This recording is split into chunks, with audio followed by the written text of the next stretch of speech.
partir de agora, estamos gravando. Aí, gente, acho que primeira coisa, vocês poderiam ir lá no chat, então, mesmo que vocês já deram boa noite, é que começou a gravar agora. Coloquem lá os boa noites para depois a gente ter uma conferência de chamada mais efetiva, que às vezes escapa uma foto. Isso, coloquem todos lá um boa noite, e aí fica gravado no chat. Todo mundo que estiver aí, por favor. Isto. Maravilha. Como diria o Machado de Assis, boas noites. Machado é ótimo, né? Oh. Perfeito. Isso. Você quer falar alguma coisa antes, Maria, sobre hoje? A gente teve aula síncrona, né? Onde as nossas princesas e príncipes puderam fazer as leituras. E hoje nós vamos dar prosseguimento ao método recepcional. Eu e a Alessandra vamos trabalhar com slide. E a semana que vem a gente já parte para a leitura de texto. Que só tem mais 2 encontros. É uma pena, é muito assunto para pouco tempo. Mas vamos começar então, let's go. Pode ser, então. Então, gente, a gente parou naquela parte que eu comecei a introduzir algumas questões teóricas do método recepcional, né? E aí tinha o restante dos slides, que o restante já é efetivamente o método, né? A abordagem. Como que a gente pode pensar isso em sala de aula? E aí eu peguei um exemplo, né? E tentei colocar lá nos 5 passos da abordagem, né? Que a Bordini de Aguiar, que está lá no Classroom para vocês também, né? É aquele texto que está lá. Ela menciona, ela estuda, faz uma análise desse método, né? Então, gente, vou exibir aqui, vamos ver. No apresentar agora, acho que é uma janela, vamos ver se é uma janela. Aí alguém vai me falar se está dando certo, se está aparecendo aí para vocês, né? Vamos ver. Tá? Sim. Deixa eu ver se eu consigo fazer o tal do F5 aqui, pera lá, quer ver? Ficou maior? Ficou? Ainda não. Para mim, não, pelo menos. Não? Ah, então não sei se vai valer a pena fazer isso aqui. Vou deixar no formato normal, então, porque acho que não fica. Deixa eu ver se aqui, ó, só se... né, fizer aqui, dá uma ampliadinha aqui. E aí paramos lá no slide, quer ver, ó? Oi, pode falar. Aqui na tabela do slide tem um zoom, um risquinho, ó, que você pode aumentar. Tem aqui assim, né? Eu vou tentar, vamos ver aqui que tamanho que fica. Por exemplo, esse slide aqui, tá um tamanho bom para vocês lerem? Tá bom, sim. Então tá, se ficar muito pequenos demais, eu tento dar uma aumentada, certo? E aí daqui a pouco eu volto ali para o chat para ver o que vocês vão colocando lá e qualquer coisa, a professora Maria, a gente vai respondendo aí, tá?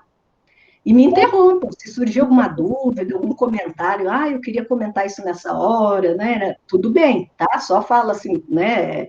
Eu queria fazer, e a gente para um pouquinho, vocês falam, tá? Senão a gente vai falando muito.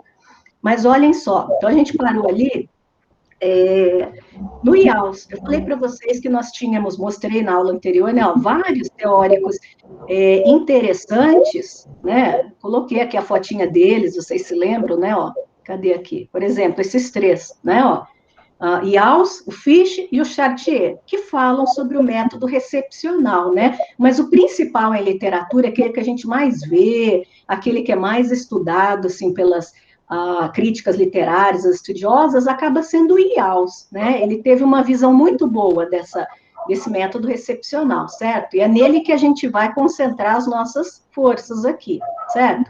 O IAUS, gente, então, apesar de ser com J, a gente lê o I, né? A gente fala IAUS. O IAUS, ele sugere incorporar à teoria literária o leitor. O que quer dizer isso, gente? Quer dizer que teoria literária vocês tiveram, né? Tem diferentes séries aí. Mas a gente falou, assim, por exemplo, usar como teoria o narrador, o personagem, não é isso? Ou em questão de versos, você, por exemplo, vai estudar o adjetivo, que função tem aquele adjetivo no poema, né? Então, assim, tem uma série de soluções para a teoria literária. Mas aí o Yaus fala assim, na teoria literária, quando a gente estuda na graduação, devia também existir esse elemento que é o leitor, né? E por que ele pensa isso? Porque ele fala assim, ó, o valor estético de um texto não é aquela elaboração bonita dele, é medido pela recepção inicial do público que o compara com outras obras já lidas, né? Gente, pensa nisso daí. O aluno, então, por isso que o aluno começa a resistir, né, aos chamados clássicos escolares, aos textos da escola, né? Ele compara com as leituras que ele tem, né? Então ele fala assim, puxa, é difícil, é um texto muito antigo, não vai ter um assunto que eu goste, né? Começam essas comparações, certo? Mas, e ele fala assim, só que essa opinião do leitor é uma opinião válida, ele comparar, né? O valor estético está na opinião dele. A questão que a gente está falando aqui do método é que o método possui etapas que a gente vai tentando dialogar com as leituras que o aluno tem, já possui, de mundo, de cultura, os seus livros de cabeceira, a gente vai tentando negociar, incorporar também aquelas leituras um pouco mais fáceis, mais habituais, até chegar numa leitura que é mais complexa, né? Então, assim, além dos elementos que a gente já conhece em teoria literária, o Yaus está dizendo, o principal é o leitor que diz que o valor estético, que diz assim, esse texto ainda é inválido, é legal estudar Senhora, o Guarani, poemas do Drummond, porque, né, eu como leitor, eu vi alguma coisa importante, eu senti, eu me identifiquei, né, o leitor, então, interessa, tá, gente? Olha ali. O elemento de relação entre a sucessão de textos na história literária, isso é o que acontece hoje em dia, a tradição. É o próprio, né? Aliás, desculpa. Na tradição, o elemento entre a sucessão de textos é a história, sabe, gente? Aí você pega e fala assim, então, do romantismo vai para o realismo, que vai para o modernismo, que vai para o contemporâneo, que vai para o, né? É o periodismo. E, na teoria literária de Yaus, o método recepcional, o elemento de relação teria que ser o leitor. Ou seja, essas opiniões que a gente ouve, que a gente trabalha na escola, essa participação de aluno que me ajudaria a ver se esses textos ainda são significativos. A sucessão de textos mostraria o significado histórico desses textos. Então, por isso que é uma longa discussão, que não é uma discussão fácil que a gente tem até hoje, pensar que alguns textos a gente pensa, puxa, nem está dando isso, o aluno pensa, puxa, só para vestibular, né? Então, assim, alguns deles podem ser verdade, é bem subjetivo, né, gente? Muita gente vê altos significados de mundo em Drummond, e muita gente acha que é bem melhor estudar uma letra de música atual, né? Então, assim, varia essa subjetividade, essa percepção. A questão é que, se nós temos ainda, lógico, emendas a cumprir na escola, se ainda existe leitores de Drummond, né, dizendo, né, leitores jovens, estou nem falando de mim, que sou velha e já li muito Drummond, mas leitores jovens, para dizer assim, que Drummond tem alguma coisa, traz alguma coisa de legal, então Drummond ainda, de repente, traz mesmo. Pode falar, Maria. Diga. Permitia que era isso? Era? Vocês estão conseguindo me ouvir, aliás? Sim, prof. Ok, deixa eu ver se eu deixei mais alguém de fora ali. Não, o chat está ok. Então, acho que eu consegui fazer ele entrar, né? Tinha uma permissão ali para entrar. Voltando ali. Então, o leitor é tudo. Nós estamos falando aqui até agora que o leitor é tudo, né? E aí, o método recepcional segundo Bourdini e Aguiar. Bourdini e Aguiar é aquele livro que eu deixei para vocês lá, tá? Chama-se, o livro todo, A Literatura, a Formação do Leitor, da Maria da Glória Bourdini e Vera Teixeira de Aguiar, tá bem? E esse livro é muito legal. Quem tiver a oportunidade de adquirir no sebo, fazer uma cópia, ou sei lá, enfim, PDF, é muito bom. A gente sempre usa, né? Alessandra, só um minutinho. Claro. Eu tenho ele escaneado inteiro, tá? Se alguém quiser, coloca aí no chat, manda um recado para mim pelo WhatsApp, que eu mando depois. Perfeito. Aí, Alessandra, se terminar esse pedaço do slide, coloca o outro em preto e branco. Preto e branco, qual? Aquele outro que nós produzimos, eu te mandei por e-mail. O dos textos literários? Ou daqueles slides lá, primeiros? Aqueles primeiros slides para contextualizar bem a questão da leitura. Não, depois a gente volta para esse? Porque daí vai dar um sentido maior ainda ao método excepcional, eu acho. É que daí será que não é melhor terminar só esse passo, ou não? Não, termina esse passo. Pode ser? Uhum. Então tá. Esse passo você fala o método recepcional ou não? Termina esses slides ou nem? Você pode terminar, fica à vontade. Vamos ver então, tá lá. Eu acho que de qualquer jeito que a gente fizer, vai casar bem. Casa, porque são diálogos que retornam, né? A Bourdini, a gente vai voltar na Bourdini, então. Mas quer ver? Deixa eu dar uma aceleradinha. Eu ainda estou transmitindo? Estou, né? Sim? Sim. Ok. Não, é porque quando eu voltei lá para olhar a janela lá e depois fiquei em dúvida se eu deparei a transmissão. Ok. Bom, gente, o método, então, segundo essas duas autoras, que a professora Maria, né, diz que possui o PDF, a gente colocou só um capítulo lá, né, nessa rapidez de montar o curso lá no Classroom, né, mas esse livro é ótimo. Então, ela diz assim, ó, essas autoras, a obra é um cruzamento de apreensões que se fizeram e se fazem dela nos vários contextos históricos em que ela ocorreu e no qual agora ela é estudada.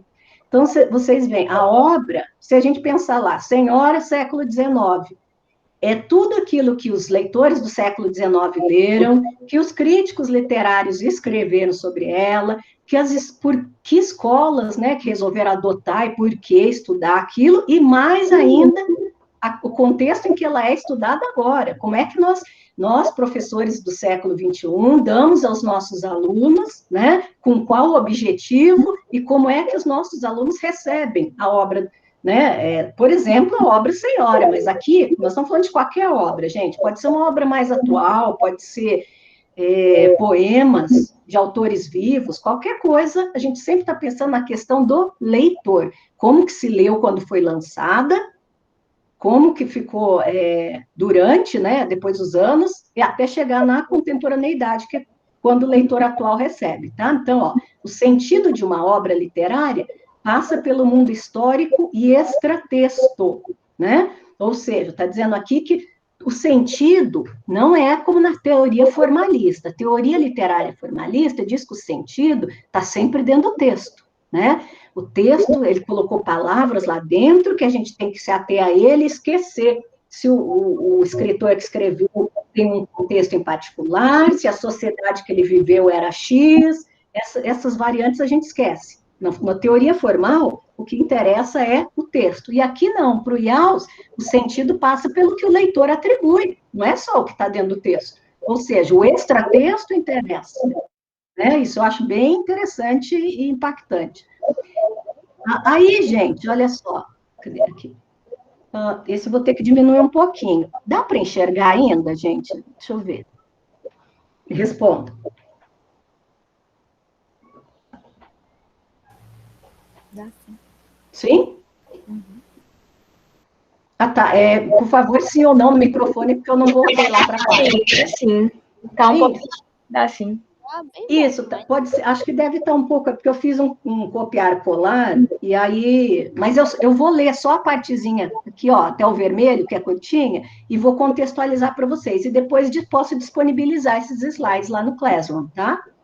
Então, a Boldrini Aguiar, na página 83, depois quem quiser olhar no PDF lá direitinho, ela diz assim, a atitude de interação tem como pré-condição o fato de que texto e leitor estão mergulhados em horizontes históricos, muitas vezes distintos e defasados, que precisam fundir-se, ou seja, um diálogo, né, para que a comunicação ocorra. São estes os quadros de referências que Ramos e Alves chama de horizontes de expectativas, os quais incluem todas as convenções estético-ideológicas que possibilitam a produção e a recepção de um texto. O que quer dizer isso, gente? Quer dizer o seguinte, o Ials, ele usa esse termo, horizontes de expectativas, para dizer assim que o leitor, ele não vem com uma folha em branco, ele já traz uma bagagem cultural, ele já traz expectativas, né?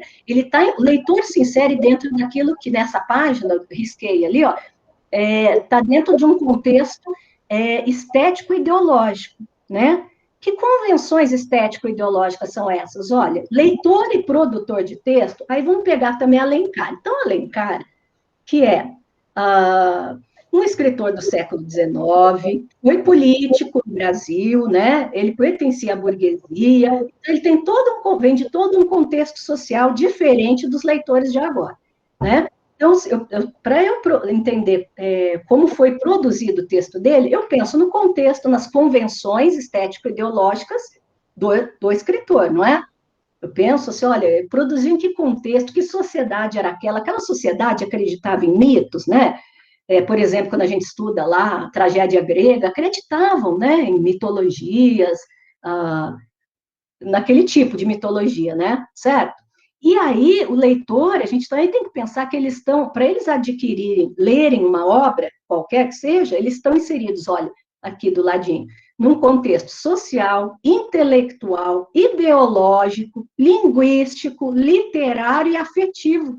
Imagina, gente, que tem que levar tudo isso em conta na leitura que o aluno faz. E é verdade, né? Afetiva, acho afetiva bem interessante, no sentido, os alunos recebem com diferentes afetos os diferentes textos, às vezes tem alunos que estão num momento mais sensível, né, ou mais abertos para uma leitura, outros não, estão naquele momento mais revolte, isso influencia, porque às vezes aquele aluno é bom, lê bem, mas está num momento difícil, então, assim, olha quanta coisa a gente tem que levar em conta, que influencia a recepção do texto. Então, não basta só Alencar ser bom, escrever aquele livro maravilhoso que foi Senhora, né? Existem todas essas variantes, gente, ó, para a gente pensar na hora de produzir uma aula, levando em conta esses passos do método recepcional. Certo até aqui? Perguntas? Desculpe, engasguei. Perguntas? Vamos ver ali o chat, está tudo em ordem. Se não, vou falando aqui. Sim, sim. Perguntas? Continuamos? Ok, então vou encarar isso como um sim, vamos continuar. Olha lá. Estamos chegando finalmente no método, tá? A Boldrini Aguiar fala, então, que a valorização da obra literária se dá à medida que ela proporciona alteração ou expansão do horizonte de expectativas, né? Ela diz ainda, ó, a obra se tornaria um clássico enquanto conseguisse contribuir para o alargamento dos horizontes das épocas vindouras. Então, ela está dizendo, o clássico não é feito assim só porque alguém disse que é. O clássico não deveria ser esse. O clássico no qual ela acredita é a obra que consegue continuar contribuindo para o alargamento de horizontes. Então, se o aluno, aqueles alargamentos que a gente estava falando ali, ó, né? Ó, social, intelectual, ideológico, linguístico, a gente aprende muita coisa em linguística lendo, né? Literário, então a gente tem numa série a gente entra com uma bagagem cultural e sai com outra, né? Então, se a obra contribuir com isso, ela diz que é um clássico. Se não contribuir, ela não acredita muito no valor dessa obra, certo? E aí, ó, ela diz assim, aqui é importante a gente ver. Tá meio borradinho, mas também vou só contextualizar para vocês. Ela diz que o sucesso do método recepcional, pessoal, no ensino de literatura, é assegurado na medida em que seus objetivos com relação ao aluno sejam alcançados. Então, Que objetivos eu tenho quando eu aplico o método recepcional, preparando minhas aulas para ensinar literatura, né? Os objetivos que eu tenho que ter em mente, segundo as autoras, são esses aqui, ó. Efetuar leituras compreensivas e críticas, ser receptivos a novos textos e leituras de outrem, questionar as leituras efetuadas em relação ao seu próprio horizonte cultural, né? O aluno a gente vai colocar ele numa posição em que ele começa a perguntar, puxa, mas eu não tinha pensado nisso antes, nunca parei para ver isso, e isso já começa a ser um alargamento, né, de posição de mundo. Transformar os próprios horizontes de expectativas, bem como os do professor, da escola, da comunidade, do professor sempre transforma, gente, eu estou sempre mudando de ideia, ainda mais quando vocês, deixa eu ver, mais alguém quer entrar ali, vocês trazem, né, novidades, trazem as opiniões de vocês, a gente sempre leva em conta e sai pensando naquilo, né? Puxa, trouxeram ali uma professora, a senhora leu isso, assistiu aquele filme, não sei, coisa e tal. Tudo é bagagem cultural, tudo é válido, né? A gente sempre leva tudo em conta, tá? Vejamos ali. E aí, finalmente chegamos no Choro e Lágrimas, tá? Que é a obra Senhora de José de Alencar, tá bom? Deixa eu voltar aqui e perguntar a vocês. Algum de vocês já teve que dar esse na escola? Alguns de vocês, eu sei que alguns já deram aula, enfim, coisa e tal, né? Geralmente, acho que é mais para o ensino fundamental, mas algum de vocês já tiveram que, sei lá, dar aula de senhora? Não, deixa eu ver. Não. Vocês tiveram senhora na escola? Deram para vocês enquanto alunos? Sim, eu tive no ensino médio. Gostaram ou acharam difícil? Eu achei um pouquinho difícil na época. Achou um pouquinho difícil? O que mais? Mais umas 3 opiniões aí para mim. Gostaram ou falaram, meu Deus, só Deus na causa, só no cursinho? A história é muito legal, mas a linguagem para a gente entender no ensino médio, eu achei bem difícil no começo ler. Ótimo ponto, que é esse ponto que a gente está pensando aqui em trabalhar, eu e a Maria, né? Essa questão de como que a gente pode ir indo de uma maneira mais gradual até chegar numa linguagem mais complexa como senhora, né? Então, assim, por que eu escolhi senhora? Essa foi um experimento que eu dei, tá? Numa das séries que eu trabalhei no ensino médio, né? E assim, que deu certo, né? E que eu imaginei, fiquei lembrando do método recepcional na época, né?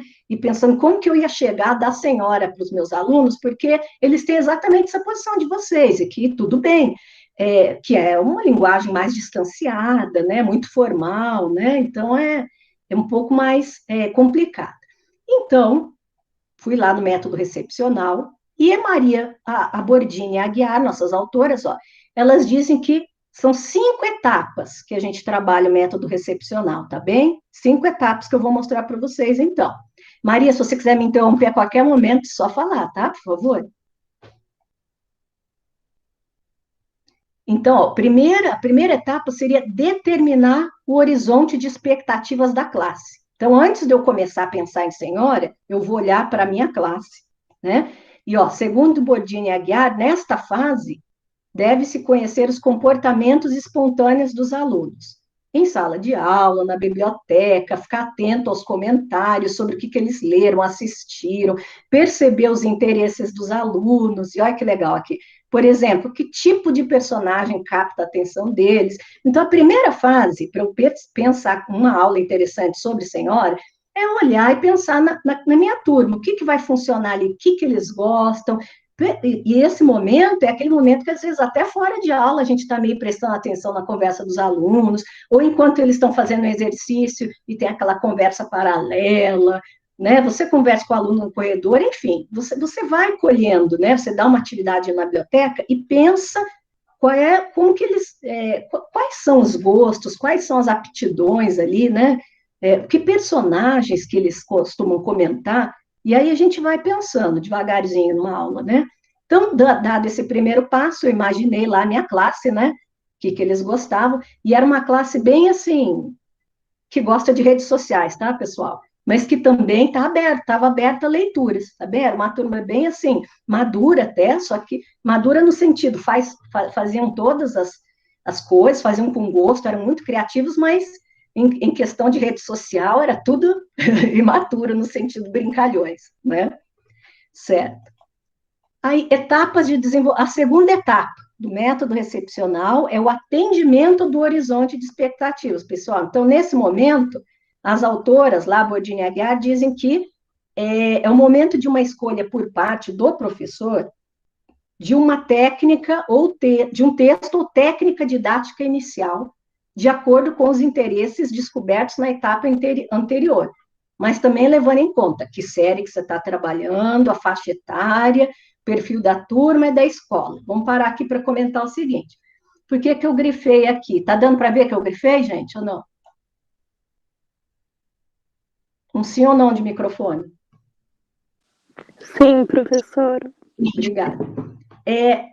Vocês vão escolher um texto, né, que seja assim, atenda às questões que vocês viram lá atrás dos alunos, assim, alguma coisa que você puxa, isso vai chamar a atenção deles, não é tão difícil, tem um tema aí que eu acho que eles vão gostar de discutir, né, que, claro, que se relacione com um trajeto que eu quero chegar até a senhora, mas que seja uma etapa mais fácil aqui, né? E fala texto ou técnica, porque, gente, a Bodine Aguiar, ela fala lá, ela usa um exemplo de conto de fadas, e ela usa teatrinho, então, nessa fase, sabe? Então, assim, é possível usar também, não texto, vocês poderiam, nesse momento aqui, pessoal, agora vamos fazer ali uma encenação de uma cena, de algum, por exemplo, sei lá,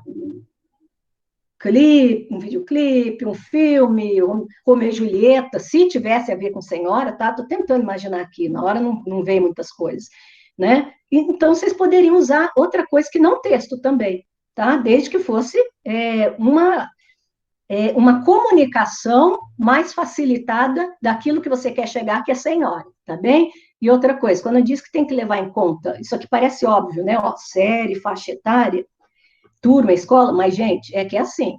Por exemplo, você chega lá no terceiro ano do ensino médio, alguns vestibulares pedem textos, né? Mais assim, como se diz, de linguagem mais marginal, né? Uma linguagem assim mais solta, mais liberal, e às vezes o perfil da escola, né, é contra, tá? Perfil da própria classe dos alunos, não sei, né? Tanta coisa variante que a gente tem, então, assim, tem que levar isso em conta? Tem, não é? Você não vai dar aquilo que a escola não prevê, a escola não é a favor, né?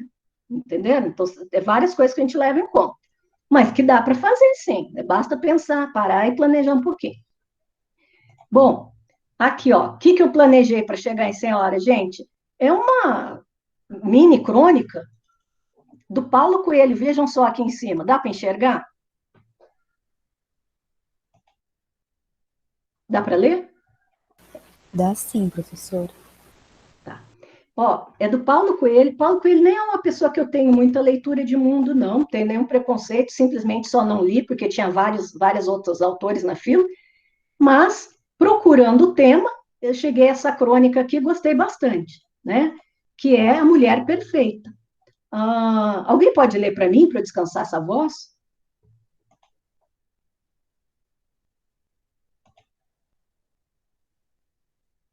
Maria, está aí? Você quer ler? A imagem sumiu aqui, professora. Tá preto pra mim. Não sei Socorro, se pera lá. já voltou. Voltou? Voltou. Isso. Você pode ler, então, Isabelle? Saiu de novo. Pera lá, deixa eu voltar lá. Então, acho que é porque eu voltei para a tela inicial. Alessandra, fica numa tela só, mulher. Aqui, pronto, voltei. Voltou? Voltou. Ótimo. Você consegue ler? Aham. Vamos ver, então. A Mulher Perfeita. Nasruddin conversava com um amigo. Então, Mulá, nunca pensaste em casamento? Já pensei, respondeu Nasruddin. Em minha juventude, resolvi conhecer a mulher perfeita. Atravessei o deserto, cheguei em Damasco e conheci uma mulher espiritualizada e linda, mas ela não sabia nada nas coisas do mundo. Continuei a viagem e fui a Isfahan. Lá encontrei uma mulher que conhecia o reino da matéria e do espírito, mas não era bonita. Então resolvi ir até o Cairo, onde jantei na casa de uma moça bonita, religiosa e conhecedora da realidade material. E por que não casaste com ela? Ah, meu companheiro, infelizmente ela também procurava um homem perfeito. Toma infeliz, né? Toma infeliz, né? Então, assim, comentem essa crônica. É uma mini crônica, bem sucinta, essa historinha. É sobre o quê?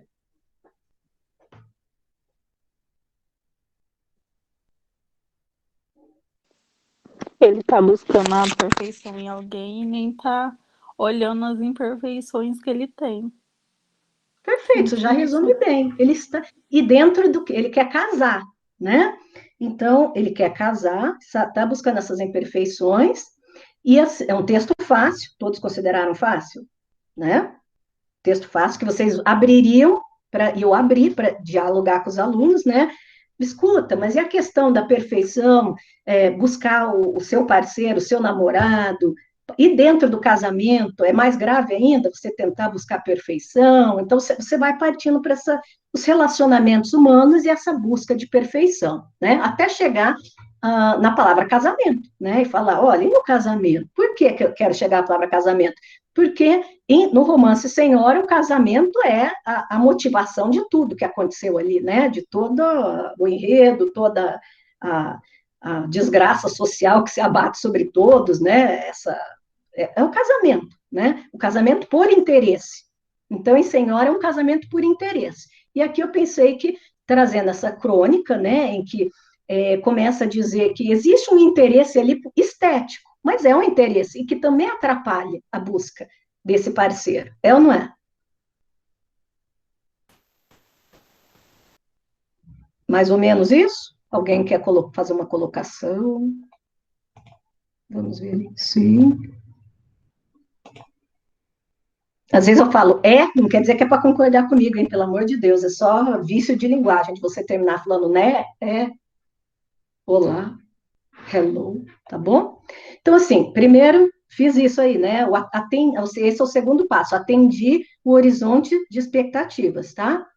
Aí, discutido isso em sala, pode ser que leve uma aula.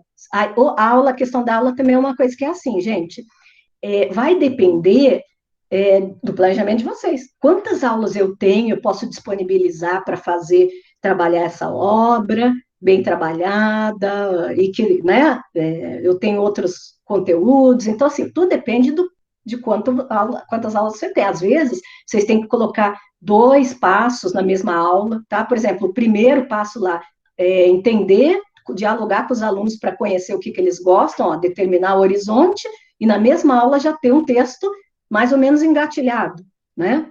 De repente. Ou o primeiro você já fez em outra aula de leitura na biblioteca e já faz esse aqui, aí pode chegar no terceiro passo, que é esse aqui, gente, olha, ruptura do horizonte de expectativas. E aí a Bodine de Aguiar diz assim, as autoras, essa fase pressupõe a apresentação de um grau de maior desafio ou dificuldade para o aluno.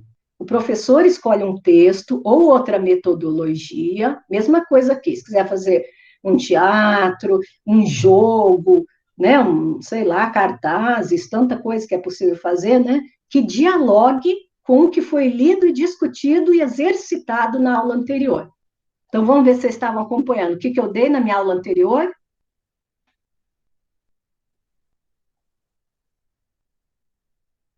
Respostinhas. Um conto?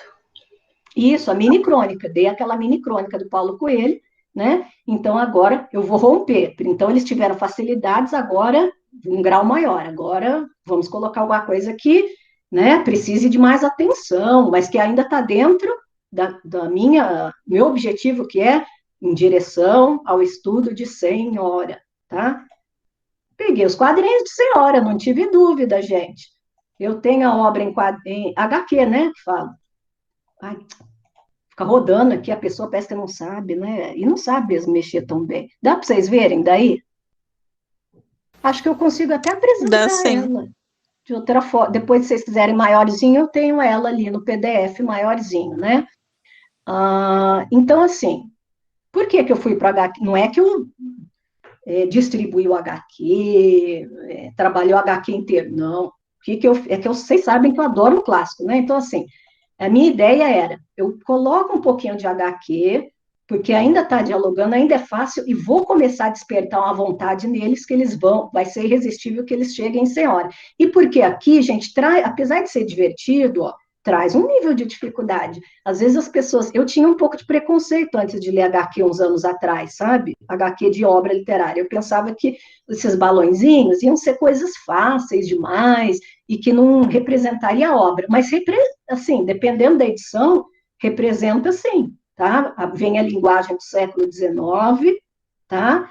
Faz cortes, claro, né? Ó, coloca mais curtinho, escolhe diálogos, não dá para pôr tudo, mas dá para ter uma noção, sim, de século XIX, tá? Né? A linguagem que fala aqui, por exemplo, ó, nesse balãozinho aqui. Sim, a rainha dos salões do Rio de Janeiro, a musa de todos os poetas da corte, é ela. Aí vem chegando aqui, vocês estão vendo a bonitona? Né? Vem chegando aqui, decotada, em pink, né? Cabelo todo cacheado, olha lá, todos param para olhar ela, que é a senhora, título, né, do livro. Deixa eu voltar um pouquinho aqui para a sala. Giovana, você se lembra, você que falou que leu, a história desse livro? Assim, em 3 linhas? Mais ou menos. Eu gostei porque ela se vingou dele, né? Não, sem Em parte. spoiler aí. Sem spoiler. Ai, professor, eu lembro mais ou menos. Ela era Então uma vamos, moça isso, pobre, perfeito. ela precisava de dote para se casar e ela se apaixonou por um rapaz. Eu não me lembro se é Luiz Fernando, o É nome o dele. Fernando Seixas. Fernando, isso. E o nome dela é Aurélia, tá? Aí ela não tinha o dote e acho que aí não conseguiu se casar com ele por causa disso, porque ela não tinha o dote para pagar, né? Aí depois ele não sei, ele vai viajar, estudar alguma coisa assim. Ela tem uma herança, né? Isso. Ela fica rica e aí ela procura ele para se casar, só que ele não sabe com quem ele vai se casar, né? Aí Perfeito. depois, aí depois ela se casa e ele descobre que é ela. E ele pensa que tá tudo bem, só que não tá tudo bem.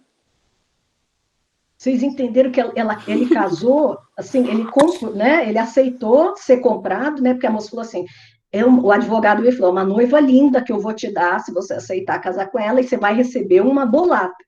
Ah, ele falou, você é bonita, e ainda vou receber uma bolada, e estou precisando, porque é um burguês falido, né, ele aceitou. E aí? E aí? Eu? É? Ah, e aí ela não se rende assim, na verdade, ela comprou ele mesmo. Só que não é uma relação como um casal. Tudo que ela pode jogar na cara dele, ela joga. Não tá tudo bem. Gente, não é perfeito. Gente, quer mais novelesco que isso? É por isso que eu vejo assim, eu sei que os alunos têm essa dificuldade de linguagem, tá? O Alencar não escreve de forma fácil, mas quando a gente começa a colocar esses passos, sabe, mostrando que, olha, os textos, eles se sobrepõem, o assunto, o tema, né? E aí você mostra, por exemplo, vamos voltar lá na HQ, cadê? Vai ter, então, esses pequenos diálogos aqui que ainda conserva o teor de linguagem do José de Alencar, né? Que vão apresentando os personagens, ó, os alunos já vão gostando, porque um aluno meu, gente, quando eu falei de senhora na sala, primeiro dia, antes de apresentar, de fazer todos esses percursos aqui, que eu falei assim, esse semestre nós vamos ler senhora. Aí um aluno já falou, ah, meu Deus, quantos anos ela tem? Uns 80? Falou isso.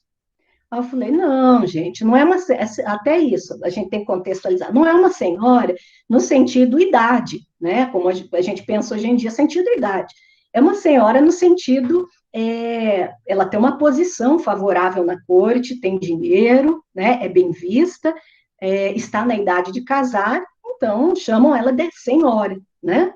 Mas é uma moçona bonita, 18 anos, coisa e tal, a trama novelesca, né?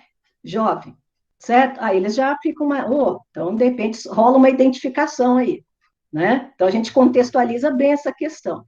Aí, coloquei um pouquinho do HQ, em que vai mostrar o Fernando, o noivo que ela não conseguiu antes, e que depois que ela ficou rica, recebeu a herança, resolveu comprar ele sem ele saber, né? E por que que ele resolveu se deixar comprar? Por que que ele não tem orgulho e dignidade? Gente, ele é aquele típico de burguês falido que o HQ vai mostrando de forma bem bonitinha, gente, que ele, a família dele, mãe e irmã, é só o que ele tem de família, tá? É pequena a família dele. Ele precisava ajudar dentro de casa, mas na verdade elas é que ajudam eles. Elas costuram de noite para fora, mantêm as roupas dele arrumadinhas, sem rasgos, sem nada, né? Para ele brilhar nos salões e conseguir uma boa esposa, né? Então ele é mal acostumado, gente. Se for ver, na verdade, ele pertence a um extrato assim da sociedade que, né? Ele queria trabalhar num emprego que ele não conseguiu, tá? Num ramo que era o ramo jornalístico, certo? Ele queria ficar lá escrevendo poemas, textos literários, mas isso, desde aquela época, já não dava muito dinheiro, né? Então, ele precisaria arrumar um outro trabalho. Só que tudo isso vai se desenvolvendo, né? E aí, gente, por que que eu estou parando e falando isso? É bem legal quando a gente coloca essa apresentação psicológica da Aurélia e do Fernando, porque os alunos vão se identificando, não com a vida, que eles nem viveram, né? Às vezes, a maioria deles nunca nem namorou, mas se identificam com essa ideia de, puxa, a pessoa está num sentimento de que foi traído, de que foi o amor existe, o amor não existe, o que, que é isso? Eu quero trabalhar com aquilo e ainda não consigo trabalhar com aquilo. São tantas discussões bacanas aí para. Maria, você quer falar alguma coisa? Você levantou a mão. Me desculpa, querida. Pode falar, pelo amor de Deus. Não, imagina, pode concluir. Não, pode falar? À vontade. Eu só queria observar uma coisa interessante. Claro. Que sempre que a gente fala de senhora, e sempre mesmo, é que a gente observa a questão do mercado do casamento, né? Estabelecido as avessas aí, né? Pela Aurélia e o Fernando, porque com certeza já havia esse mercado do casamento, porque a moça que tivesse o melhor dote é que casaria, né? Primeiro. Se não me engano, era a Amaralzinha, a rainha dos salões, né? E aí, Exato. quando a Fernanda, desculpa, a Aurélia recebe milagrosamente, que é uma característica da narrativa romanesca, né?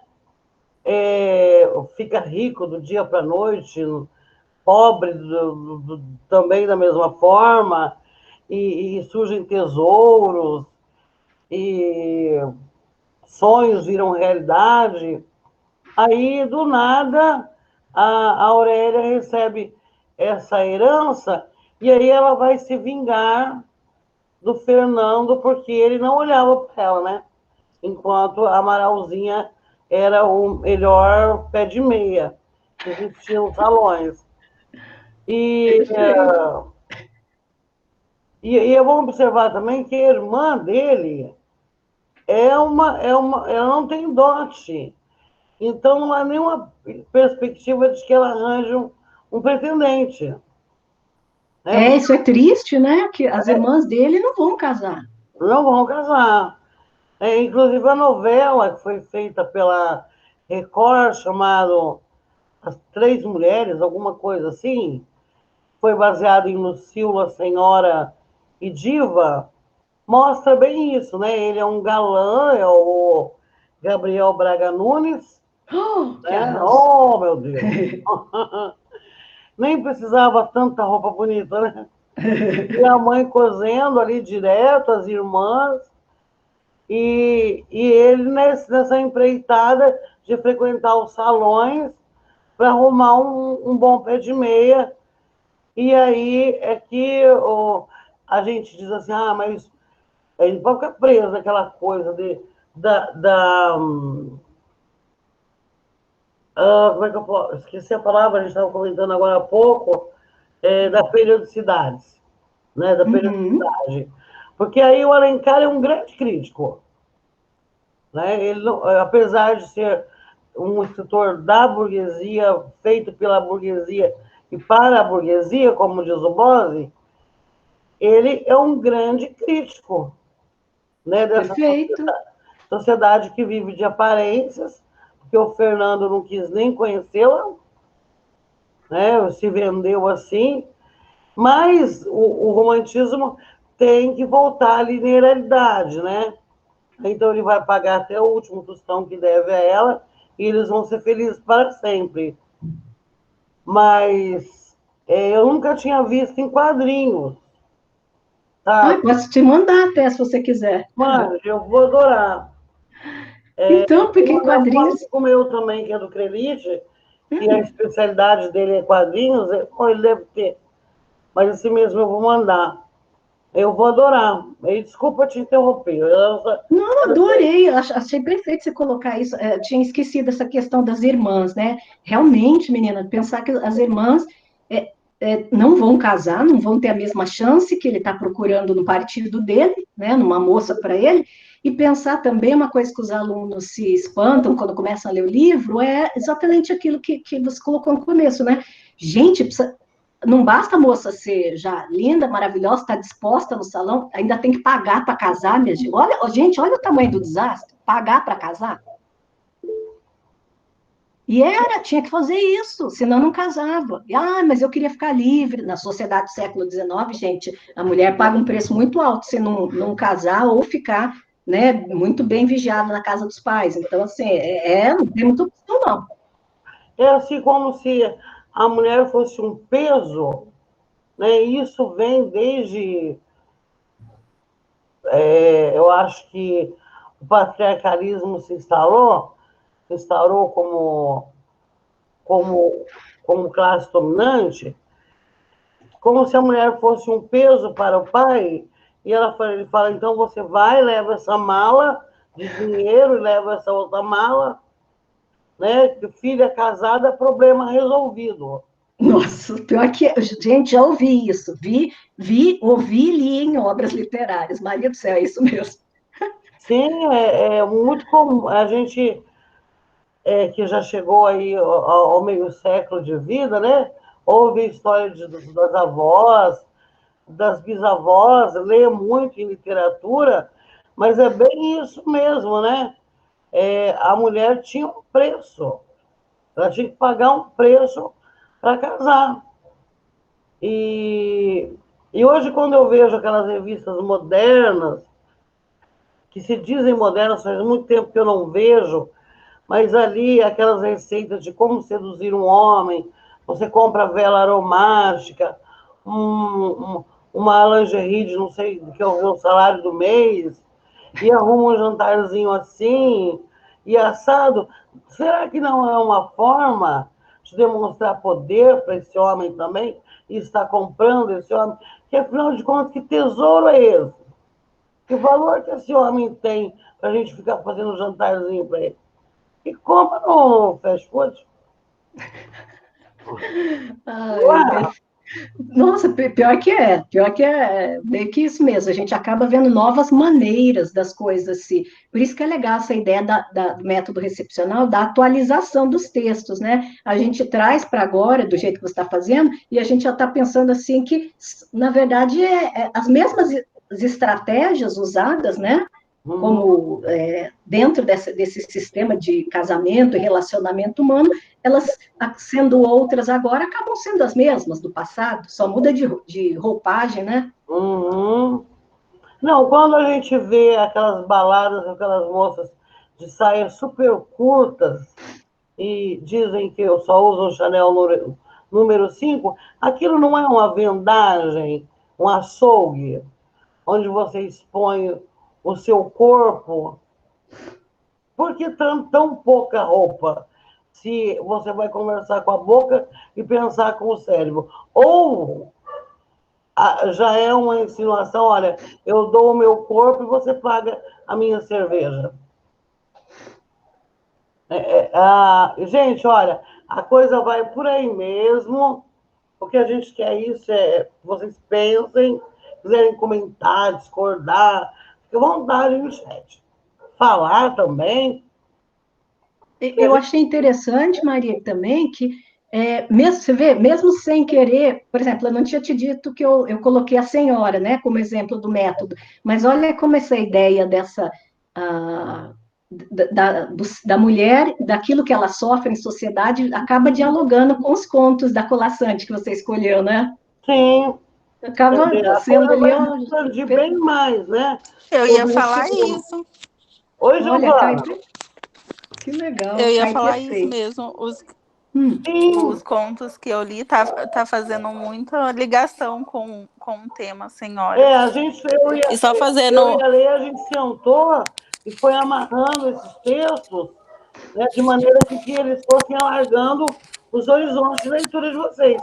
Que é isso que vocês, né, que a gente está tentando, com esse curso, oferecer uma ferramenta a mais, porque o aluno tem que ir sendo preparado.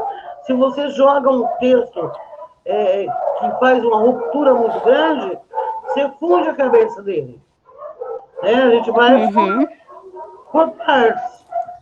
O quadrinho Perfeito. é uma boa opção. Deixa eu ver ali, tem alguém querendo entrar ou é no chat? Eu não sei, nem sempre. Aí um comentário, deixa eu ver ali. Liberdade. Acho que foi a Carol que falou sobre a roupa curta. Não, eu não sou contra a roupa curta, inclusive eu uso. Eu digo assim, ali naquele espaço específico da pegança, entendeu? Da pegada. Foi ali que eu me referi. Mas também vocês podem discordar à vontade. O objetivo é que a gente amplie o horizonte de leitura.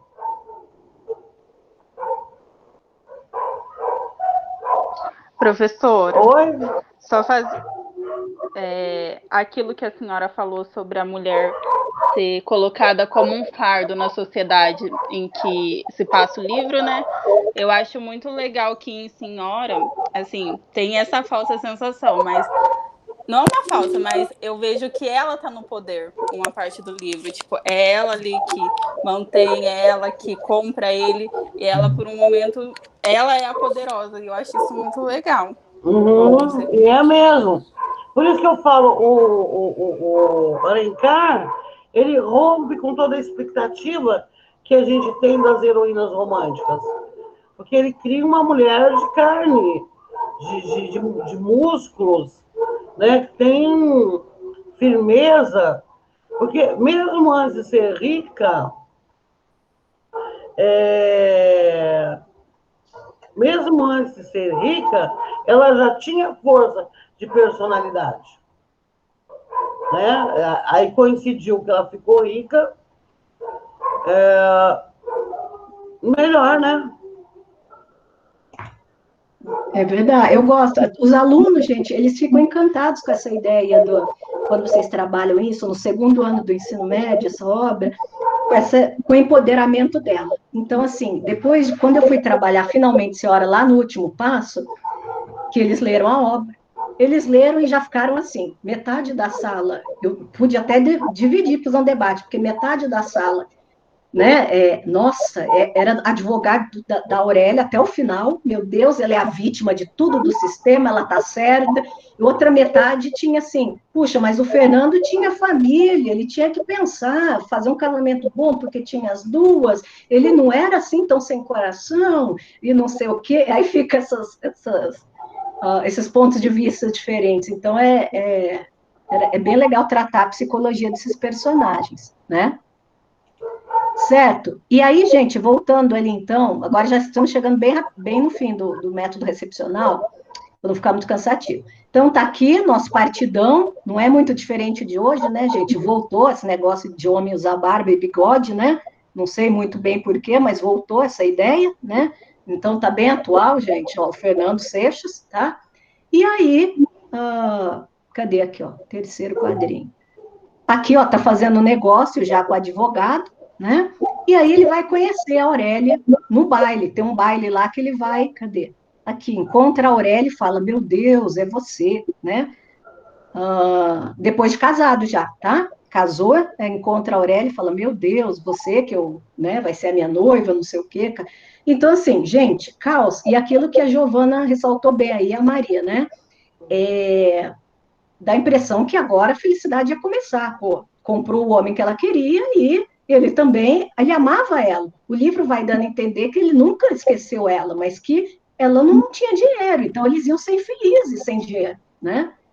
E aí os alunos têm diversas opiniões a respeito dessa negociata que vira o casamento, né? Deixa eu ver aqui, alguém quer falar? Alguém levantou a mão? Não? Deixa eu ver ali, então. Certo. Então, e aí os quadrinhos também muito bonitos nessa hora, né? E aquilo que a Giovana falou, depois que eles se casam, a coisa não vai bem, né? Ela fala, comprei sim, não quer dizer que nós vamos, né? Que vai ser tudo mil maravilhas. E aí, mas ao mesmo tempo ela fala, elas secretamente no quarto dela, eles dormem em quartos separados, né? E isso não é porque ela quer, gente, famílias de ricos no século XIX dormiam em quartos separados. Esse negócio de casamento, que hoje em dia é uma cama de casal para dois, coisa moderna. Aí eu fico pensando aqui, meu Deus do céu, gente, tão bom dormir numa cama só? Que diabo que inventaram isso de cama de dois, né? Quando cada um podia ter seu quarto, meu Deus do céu. Quando foi que isso mudou? Mas sei que mudou. Né? Vários livros que eu li, os casais, de bem ou de mal, eles dormem separados, tá? Cada um no seu quarto e na sua cama. Em filmes também, vocês podem notar isso, tá? O filme A Duquesa, tá? Aquele filme mostra bem isso. E aí começa que eles vão, vários capítulos aí, não se dando bem, mas tendo sempre essa ideia de que ela ama ele, no fundo, ela queria, às vezes, se entregar, mas tem o orgulho dela, ele também tem o orgulho dele, mas ele também queria pedir, ajoelhar e pedir perdão por tudo que aconteceu, então fica esses momentos de tensão, que é bem novelesco e bem, assim, interessante, né? Quem gosta de novela, você acha bem, bem interessante. Verdade. Tá. E aí, ó, vamos lá. Chegando, então, para o fim aqui. A quarta etapa do método recepcional, que é o questionamento do horizonte de expectativas, tá? Esse questionamento, ó, Bourdin e Aguiar dizem que decorre da comparação dos textos trabalhados anteriormente, né? O que a gente trabalhou, então, até agora? Esse HQ e aquela mini crônica do Paulo Coelho, né? Então, ó, seria o momento em que eu pararia, por exemplo, se sobrou tempo na aula do HQ, posso fazer um debate ali, né? Posso tentar fazer uma encenação, qualquer coisa ali que eu achasse que geraria uma discussão em que eles comparariam os dois textos, né? E pensariam ali, ó, num texto lá da mini crônica, o interesse é estético. Aí, em Senhora do HQ, o interesse é econômico, né? Interesse monetário. Então, ó, a classe de vocês vai analisar quais temas ou estruturas narrativas exigiram um nível mais alto de reflexão. E deverão analisar também qual dos textos trouxe um grau maior de satisfação. Né? Claro. Bom, aí não sei se eles vão dizer que é o HQ.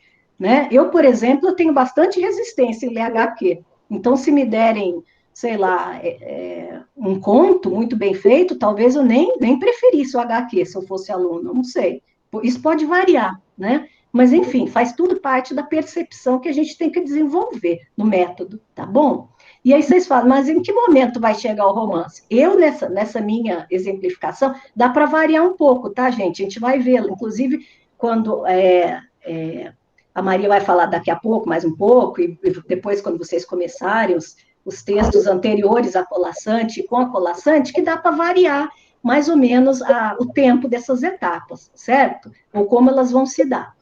Olha, a quinta etapa e última é a ampliação do horizonte de expectativas. Então, tem professores que já terminaram ali a proposta, né? Por exemplo, com a HQ. Vamos dizer que o professor não tem tempo de dar o romance, ele precisa urgente dar outras coisas, senão não vai cumprir, não sei, né? Ementa e tanta obrigação que a escola tem, né? Então, assim, pode ser ali? Pode.